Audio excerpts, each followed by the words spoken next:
시청자 여러분 안녕하십니까? 헬로티비 뉴스입니다. 첫 소식입니다. 소각장 문제는 수도권 전 지역이 직면한 문제지만 어느 곳 하나 시원하게 해결 중인 곳은 없는 실정입니다.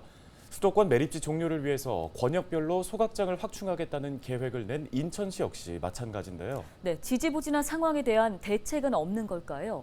유정복 시장에게 물었더니 이런 답변이 나왔습니다. 이세진 기자가 정리했습니다. 언론인 시민들과 마주한 자리에서 유정복 인천시장은 소각장의 당위성을 먼저 설명했습니다. 직매립 금지를 하기 위해서는 소각장을 지어서 지금 쓰레기를 소각로로 가야 되지 않습니까?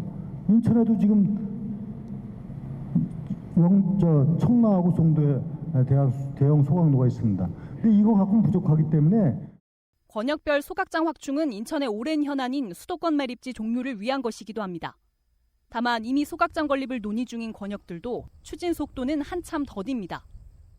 서로 원칙은 다 동의를 하는데 우리 지역에 오는 거는 반대한다는 우리 이제 이런 정서적인 문제를 극복해야 됩니다. 지금 노력하고 있습니다. 그래서 입지선정위원회를 각 지역별로 둬가지고 입지선정위에서 최종적으로 결정을 하는 과정을 거쳐서 뒤늦게 발등에 불이 떨어진 지역도 있습니다.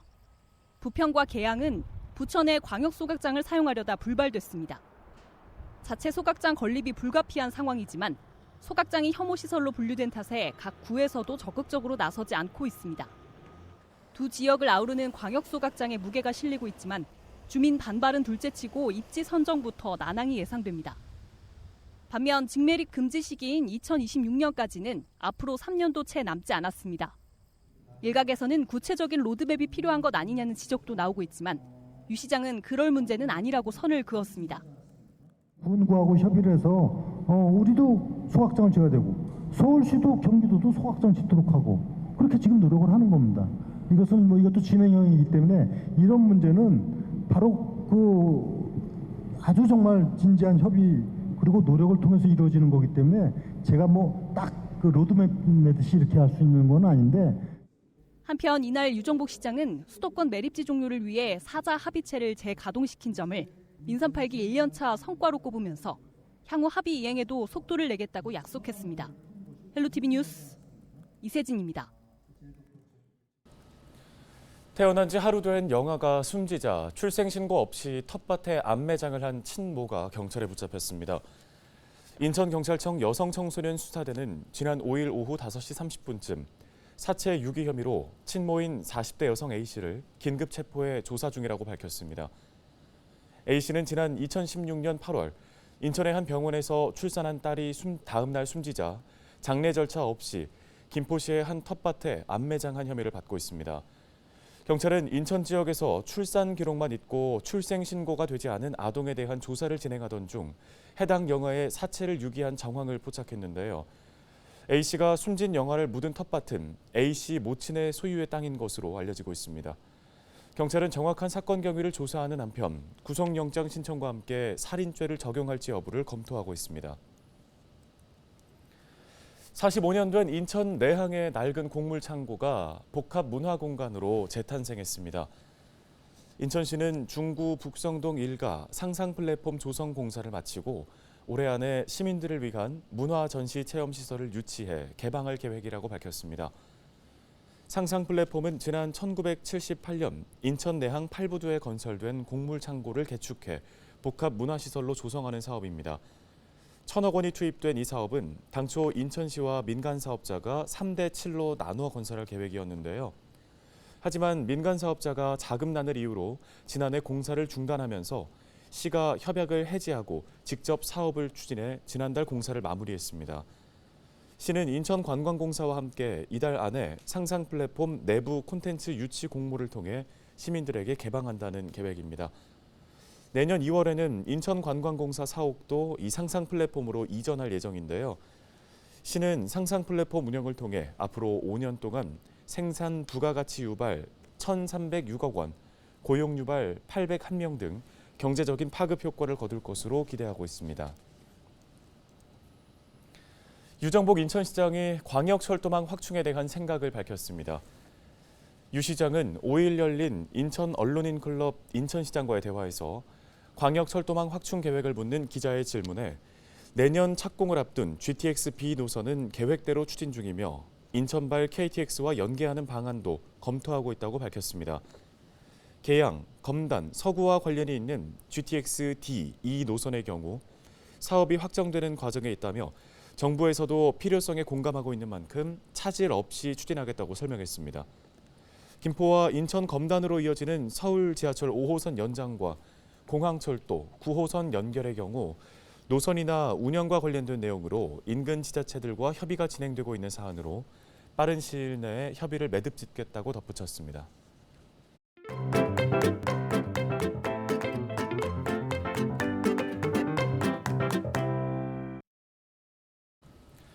저녁 퇴근 시간 후에 벌어지는 주차 문제, 어제 오늘 일이 아니죠. 특히나 구도심권의 경우에는 주차 문제가 더 심각합니다.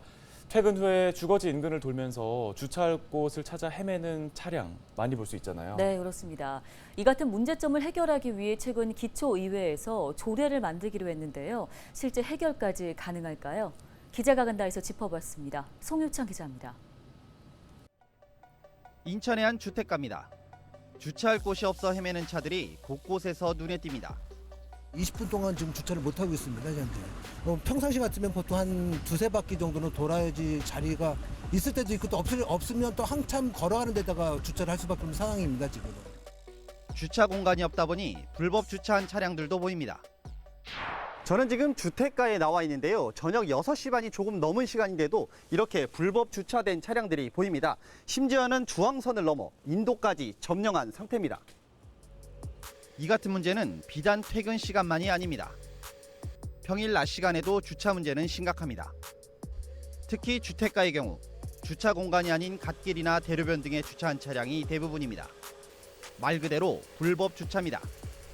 어떤 때는 뭐 또 싸우는 경우도 있고 또 차를 넘으니 이중주차 하다 보니까 접촉 사고를 해가지고 또 뭐 보험 처리 문제로 또 다투는 경우도 있고.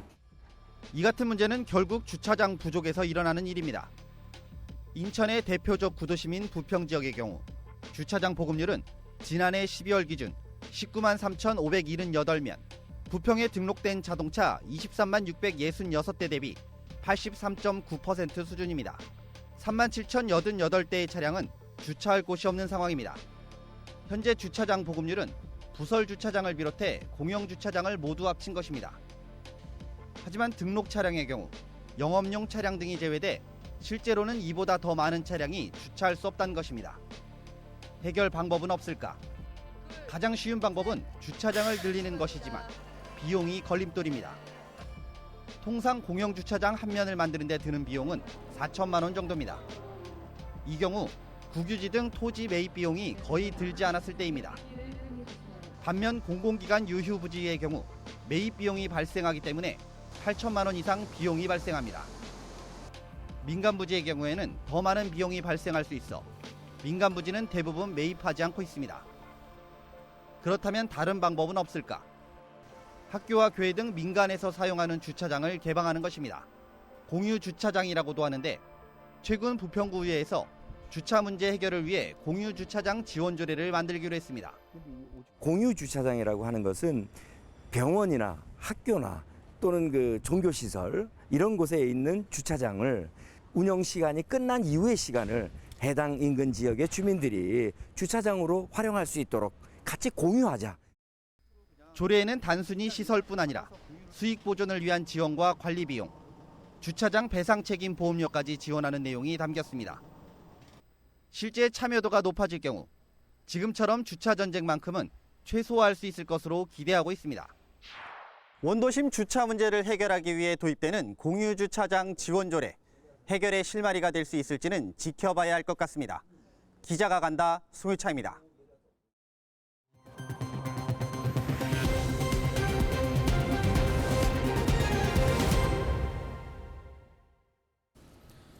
다음 소식입니다. 김포시가 경기도와의 대응 사업인 친환경 등 우수농산물 지원 사업을 통해 관내 초, 중, 고 특수학교 86개교 학생 약 6만 5천 명에게 친환경 학교 급식을 제공하고 있다고 밝혔습니다. 경기도 친환경 농산물과 G마크, GAP 인증 농식품을 구입할 경우 일반 농식품과의 차액을 지원해 급식의 질을 높이는 사업인데요. 경기미의 경우 학교가 정부 관리 양곡가를 부담하고 친환경 김포 금쌀 공급가와 정부 관리 양곡가의 차액을 경기도와 김포시가 지원합니다.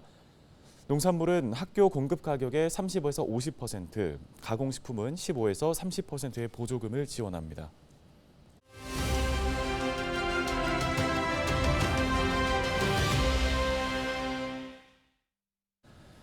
최근 부천시의회에서 1인 가구 지원을 위한 기본 조례가 통과됐습니다. 1인 가구가 늘고 있어서 지역사회에 지원이 필요하다는 내용인데요. 네, 해당 조례를 대표 발의한 광내경 부천시 의원 전화 연결해서 관련 이야기 나눠보겠습니다. 의원님 안녕하십니까? 네, 안녕하세요. 부천시의원 광내경입니다. 예, 먼저 1인 가구 지원 조례가 필요한 이유를 좀 설명해 주실까요? 네, 제가 이제 1인 가구 지원을 위한 기본 조례를 발의했는데, 우리 시에는 2017년 기준으로 1인 가구가 24% 수준이었습니다. 근데 이제 작년 2022년 12월 기준으로 어느새 그 36%까지 10% 이상이 가파르게 증가되었습니다. 특히 연령대로 살펴보면 3에서 5, 3, 4, 50대 청장년층은 남성이 높고요. 그리고 60대 이상은 노년층은 여성의 비율이 매우 높은데 특히 80대 이상의 여성의 1인 가구 비율은 이미 80%를 넘는 그렇게 육박하는 수준이 되었습니다.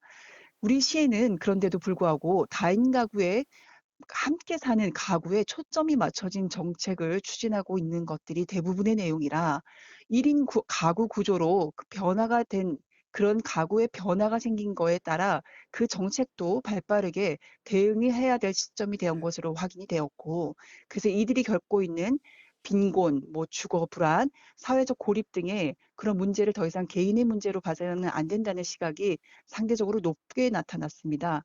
그래서 사각지대가 없이 지역사회 내에 안정감 있는 생활 기반을 함께 마련을 하고 그렇기 위해서는 어떤 내용들을 함께 발굴해야 되는 정책을 개발해야 하는 그때가 돼서 이 조례에 따라 어떤 수순을 거쳐서 그렇게 진행될 예정입니다. 네, 1인 가구 지원 기본 조례 어떤 내용들이 담겨 있습니까? 네, 우선은 1인 가구의 실태 조사를 실시할 예정입니다.